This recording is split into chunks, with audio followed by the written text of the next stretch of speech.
હીરામાં થોડુંક આ મંદિર જેવું છે તે એક ભાઈ હાવ નવરા હતા તે સીટ ખૂટી ગયા આટો મારવા પછી થોડુંક આમથી આમ આટા મારીને હેઠે તાપીમાં ઉતર્યો એટલે પણ આરેથી એ ત્યાં એક ઝાડવું હતું ઢવા જેવું હતું કોઈ નહોતું એકલો બેઠો એટલે શાંતિ લો એક મંદિર હોય એટલે થોડું મગજમાં ઓલું ટેન્શન હોય ત્યાં ભૂત પસંદ થયું કે માગ કે ભાઈ મારે કાંઈ જોતું નથી કે નહીં કાંઈક માગને તને મારી નાખું પછી કે ભારે કરી આને તો નહીં માગી તો મારી નાખશે એટલે એણે કીધું કે મકાન બનાવી દે ત્યાં તો એને ઘડીકમાં 2 કલાકમાં મકાન બનાવી દીધું મકાન તૈયાર થઈ ગયું પછી કે લાય બીજું કામ હવે આ કે આને એક ધારું કામ મારે ક્યાંથી કંઈ ગોતી દેવું રોજ કીધા કરે પછી કે કામ કરીએ અમેરિકા આવે છે છોકરા બધા તકલીફ પડે છે વિઝા બીજામાંથી એક કામ કરીએ કે અહીંથી અમેરિકા સુધી કે રોડ બનાવી દે કે આડા દરિયા આવે ને બુધ કે બધો એ કે જે આવી આ નાળા બાળા પુલ બુલ બનાવીને જે કરવું એ કરે બાકી પુલ બનાવી દે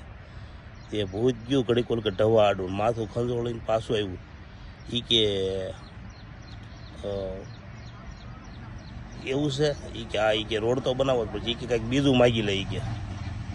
પુલ નહીં બને રોડ નહીં બને એ કે બીજું કંઈક માગી બહુ બધું કઠણ છે બહુ જ્યાદા દરિયા નદીઓનું આડું આવે છે એ કે સારું જો હવે બીજી વાર એક ફેરવું છું એ કહી દેજે ને પછી હવે વારા ખેંચી ફેરવ્યા નહીં કરતો એ કે વાંધો નહીં કે ને એ કે એક કામ કરે મારી ઘરવાળા એ કે મારું કયું નથી કરતી કે બાયું માને ને એવું કાંઈક મને એ કે શીખવાડી દે એવું કંઈક કરી દે ને તો તું તારે એ કે તો આપણે પુલ નથી બનાવવો તે ભૂત પાછું મૂંઝાણો ને પાછો ઢવાડું દે ને માથું ખંદોળીને પાછું એવું એ કે ડબલ પટ્ટીનો કરવો છે સિંગલ પટ્ટીનો બોલો એને એ હેલું લાગ્યું હા